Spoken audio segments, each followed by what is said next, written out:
Hindi tama na paasahin siya kung wala naman siyang pag-asa. Lalo siyang mahihirapan. Unti-unti ang... Alam ko yon. Naiintindihan ko ang parte na yon. Pero, tandaan niyo, 15 years old lang ang anak ko. Nasa edad na siya para magpasya para sa sarili niya. Importante yung oras na to sa buhay ng anak ninyo. Ganun pa man, nakikiusap ako. Huwag niyong sabihin. Huwag niyo munang sabihin sa kanya. Sige, kumain sa amin para sa next class. Sige. Aso, Pakinggan mo to, tsaka pakimemorize ang lyrics. Masusunod po, class officer. Seryosohin mo naman ako. Haruto! Ngayon pa rin ang gamit mo? May MP3 player na ako eh. Iba kasi ako. Marunong kasi ako magmahal ng mga gamit ko at ng mga tao. Ano sabi mo? Uy, libre ka ba mamaya?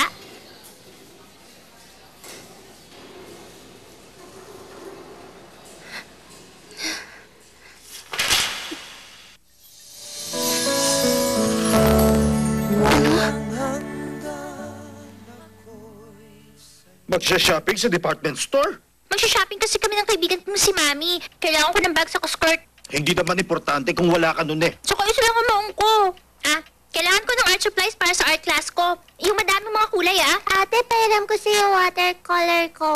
Salamat, Ikaw naman, pwede na yung mga dati mo. Hindi na pwede yun. Gusto ko ng bago. Sige na. Kailangan ko na sa linggo. Ayoko nga po. Kadiri naman.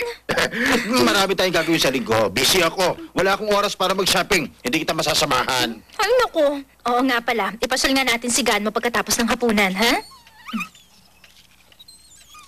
Isasama ko siya. Sige, sama ako. Sama din ako. Sige. Di kung ganun bihira naman tayo mag-exercise. Maglakad-lakad naman tayo ng sabay-sabay. Maglalakad ako kasama ka. Kung ikaw makakasama kayo ko na lang. May, laging kontrato. Napakot ko Aray ko. Oy, Aya. Mula ngayon, huwag ka na maglalakad na mag-isa, ha? Sasamahan kita o kaya ni Papa. Oo nga. Di ba? Baka may kumusunado sa'yo sa labas, ha? Kung siya ako, okay lang. Tuloy lang naman napapatol dyan. Ang ngiti mo ang siyang pumukaw sa akin. Ngayon ang nakadama ng pag-ibig sa'yo. Ang ngiti mo ang siyang pumukaw sa akin. Kenji! Po?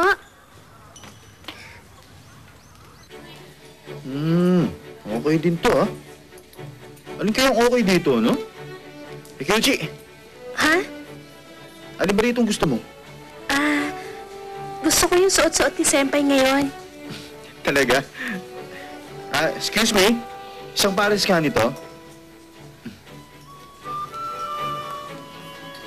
Sorry, Puti ang basketball shoes mo, di ba? Oo.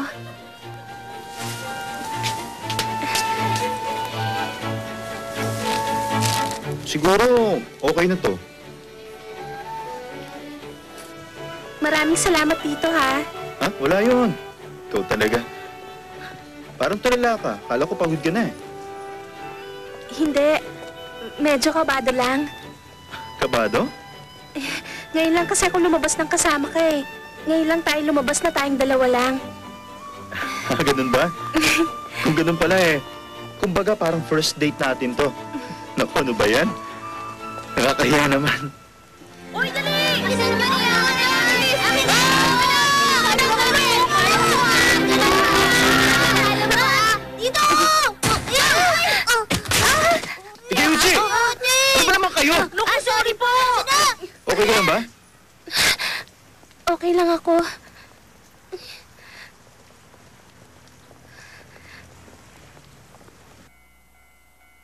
Minsan, pakiramdam ko parang hindi na sa akin tong katawan ko.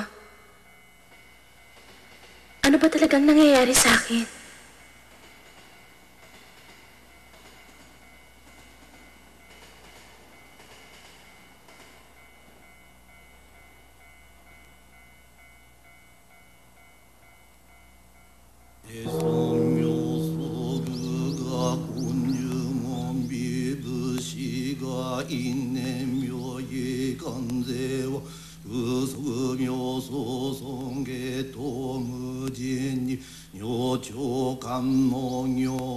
の少食税人妖怪夜行不 Ganun ba? Ikaw, kumusta ang pamilya mo?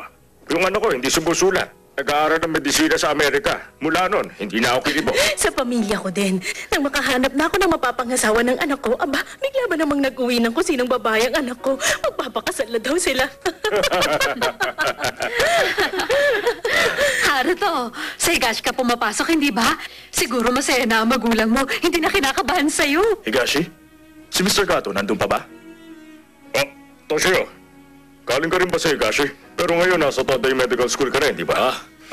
Dati, humanities ang gusto ko. Pero sabi ni Mr. Gato, sayang daw doon ng talino ko, kaya napunta ako sa science. Ganun ba? Kay stupiduhan yun. Ha?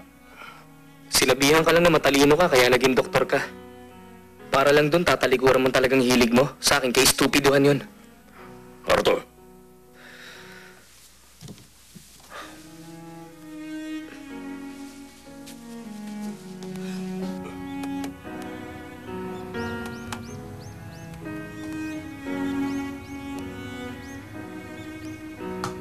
Ang luma na niyan, itapon mo na lang. Ayoko nga. Gusto mo ba talaga maging doktor? Alam mo kung bakit? Kung mabubuhay ako sa mundo, gusto ko may silbi ako. Naglolo ko talaga. Sabi ko sa'yo, itapon mo na lang eh. Ayoko nga. Hindi lang ako mabait sa mga tao. Mabait din ako sa mga gamit ko. Hoy! Ano ba problema mo, ha? Dito ba? O dito? Haruto. Balik na sa loob. Pwede ba huwag kang mag-asal bata?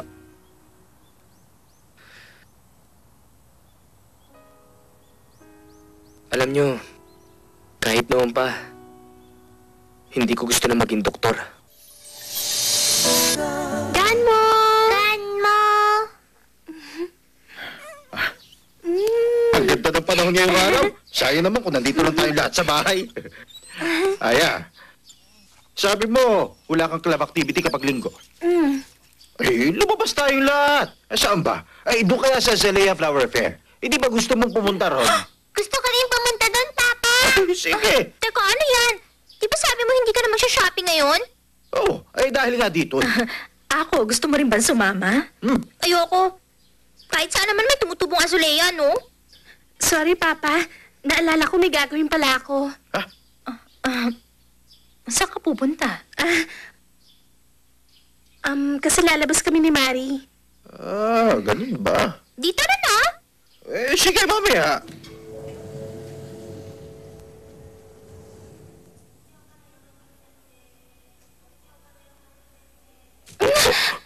Naku, sorry ah. Teka, nasira ako ba? Okay lang po. Kita nyo, okay pa naman po. Ganun ba? Bakit, Dr. Azo? May nangyari po ba? Wala. Hindi ko na kasi natignan ng nilalakaran ko. Nagbangga kami ng dalagang ito. Di ba lagi kang nagpupunta rito? Kasama mo si Harito kahapon. Si Haruto. Azo, Talaga? Bali magkaklase pala kayo ni Haruto. may sinabi nga pala sa akin si Azo dati. Doktor daw po sa ospital ang papa niya. Akala ko talaga nagbibiro lang siya noon.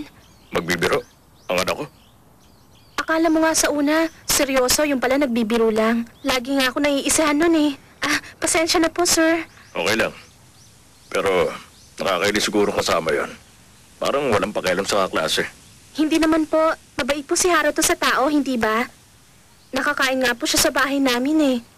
Natuwa po ang pamilya ko nung makilala siya. Nakapunta na si Haruto sa bahay mo?